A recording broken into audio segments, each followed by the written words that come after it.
Vivo tuh harusnya gini, bisa jangan kecepatan nggak sih? Ya, ngeliat dari V27 ke V29, V30 sampai V40, semuanya dapat upgrade yang gak ngotak. Padahal cuma lompat satu seri alias selisih 6 bulan per serinya. Mending main ke penyempurnaan, pelan-pelan tapi pasti. Jadi orang-orang nggak kaget kan? Tapi satu, pertanyaannya, apakah ini makin bagus?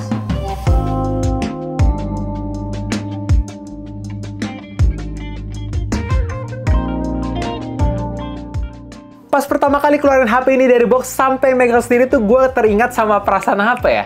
Ya, perasaan yang dulu ada. Paham nggak? Dimana smartphone tuh ngebulet, nyaman dipegang. Tahun-tahun 2014 ke bawah lah. Kalian ngerti kan maksud gue? Dimana kalau misalkan kalian mau pegang landscape, portrait, main game, selfie, atau sekedar browsing-browsing dong, itu beneran PW.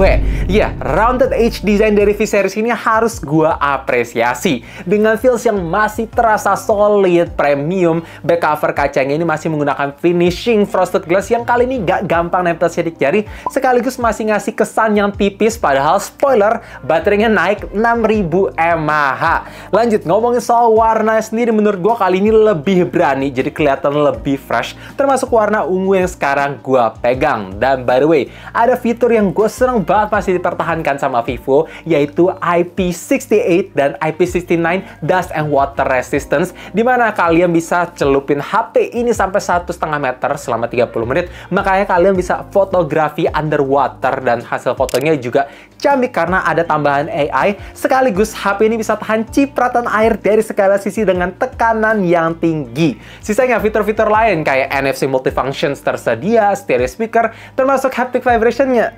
Ini yang masih gue berharap sih diimprove supaya kayak kelas flagship. Sekarang ini getarnya tuh masih kayak kurang premium.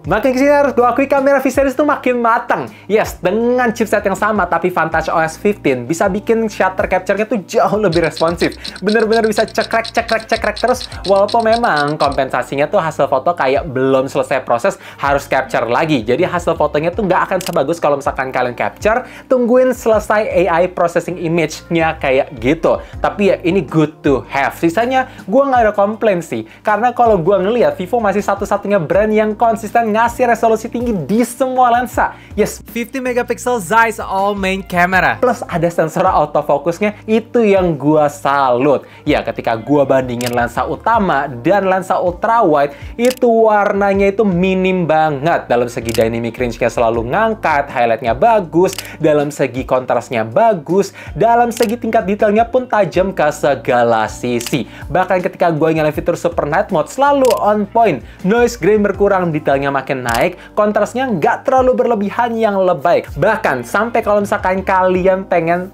foto menggunakan efek portrait mode, cuttingannya tuh rapi, skin tone mendekati natural kalau misalkan kalian matiin beautify, dan ini masih tergolong tajam tapi tanpa ada extra software sharpening sampai kamera depannya juga. Yes, seperti yang bisa kalian lihat, karena kemarin ini waktu gue di rumah sakit, di ruang isolasi nggak bisa kemana-mana, jadi bosen mengandalkan HP ini doang dengan objek seadanya plus cahaya seadanya.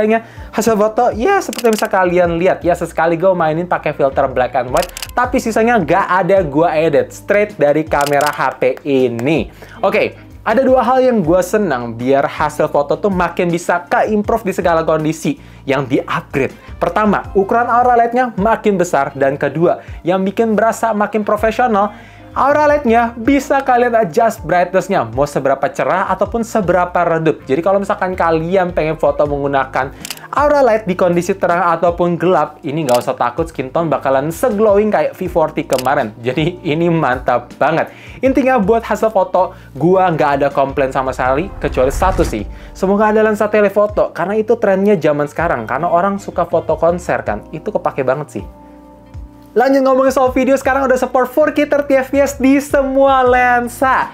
Tapi ada dua hal yang perlu diimprove. Pertama, kalau misalkan kalian record di resolusi tertinggi 4K 30 fps, nggak bisa pindah lensa ultrawide ke primary lens atau ke kamera depan. Mesti turunin ke 1080p baru bisa. Dan kedua, kalau misalkan kalian record dengan resolusi 4K 30 fps di kamera depan, ya ini nggak stabil. Seperti yang bisa kalian lihat, gue yang kayak gini doang, nggak jalan-jalan, berasa ada getarnya. Mesti turunin ke 1080p baru stabilisasinya nyala atau IS-nya nyala. Tapi memang juga ada dua hal yang gue seneng kencang sih. Pertama, karena sensor autofocusnya tuh tersedia di semua lensa.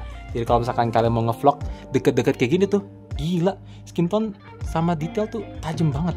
Tanpa harus kalian sering-sering mainin tab fokus. Dan kalau misalkan kalian pengen ngasih tunjuk objek deket pakai kamera belakang, bisa pindah ke lensa ultrawide karena itu ngambarin kayak lensa makro. Performa di HP ini sebenarnya solid. Gue geber Genshin Impact dengan settingan yang agak maksa di medium plus 60 fps terus dimainin 1 jam pula. Rata-ratanya masih bisa dapat di angka 43 sampai 49 fps. Buat buka tutup aplikasi setiap hari sampai multitasking 2 aplikasi semuanya aman-aman aja. Iya, jadi menurut gue memang buat casual user sampai medium user, Snapdragon 7 Gen 3 itu masih dalam kategori yang aman. Tapi di harga segini menurut gue udah saatnya Vivo ningkatin spesifikasi mereka di line up V series karena untuk penggunaan tahun ke tahunnya makin aman. Secara software update di HP ini kan support 3 kali OS Android plus 4 tahun security patch atau sampai tahun 2029 yang panjang kan. Iya, di harga segini gak setiap orang ganti HP setiap tahun. Dan ngomongin soal tangkapan signal, ini gak pernah ada masalah. Bagus banget. Tapi kalau misalkan kalian tanya, Bang, apakah udah support eSIM? Jawabannya ya masih belum. Hanya dual slot SIM fisik aja. By the way, HP ini ada fitur AI, tapi yang paling kepake sama gua adalah AI Erase 2.0. Jadi kalian bisa hapus-hapus objek ataupun orang dengan sekejap gitu aja. Tapi ingat, ini cuma bisa hapus dari foto ya, nggak bisa hapus dari kenangan.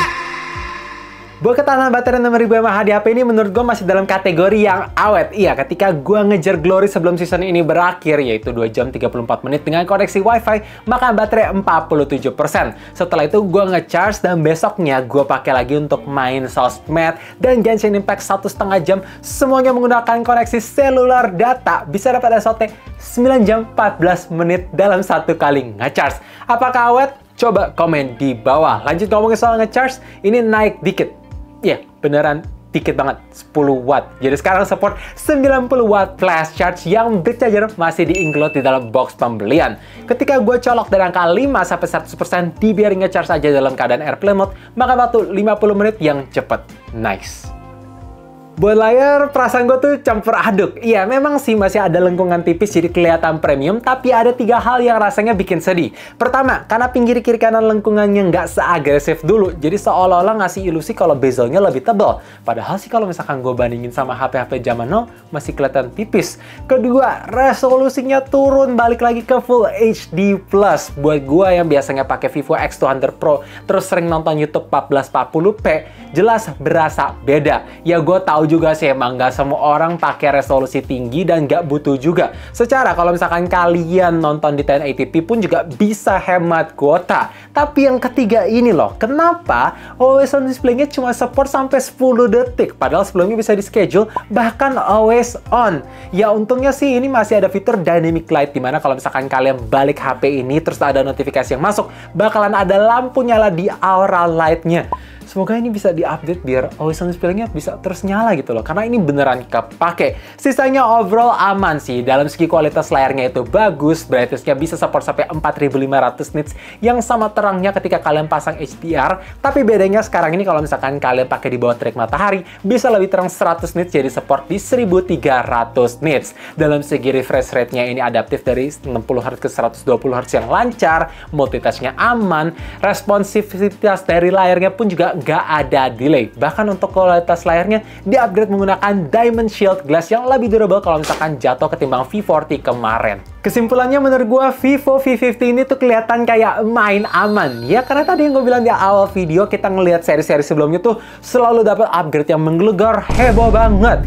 Jadi kalau misalkan kalian tanya, Bang, ini HP buat siapa? Ya gue ngelihat sih kalau misalkan kalian ngandelin kamera di segala kondisi dengan baterai yang awet, feel si tangan yang PW banget dengan desain elegan tanpa mementingkan kenceng-kencengan performa. Jelas 4 hal ini yang jadi essential upgrade di Vivo V50. Gimana menurut kalian guys? Dengan harga yang startingnya mulai sama di 6.499.000, coba share pendapat kalian di bawah. Gue berharap banget dengan ada video ini kalian terbantu, dan kalau misalkan terbantu jangan lupa like, share, sekaligus subscribe dan nyalain lonceng notifikasinya juga supaya tahu kapan video baru diupload. And as always, stay safe, stay healthy, stay updated with up to date. Thank you guys.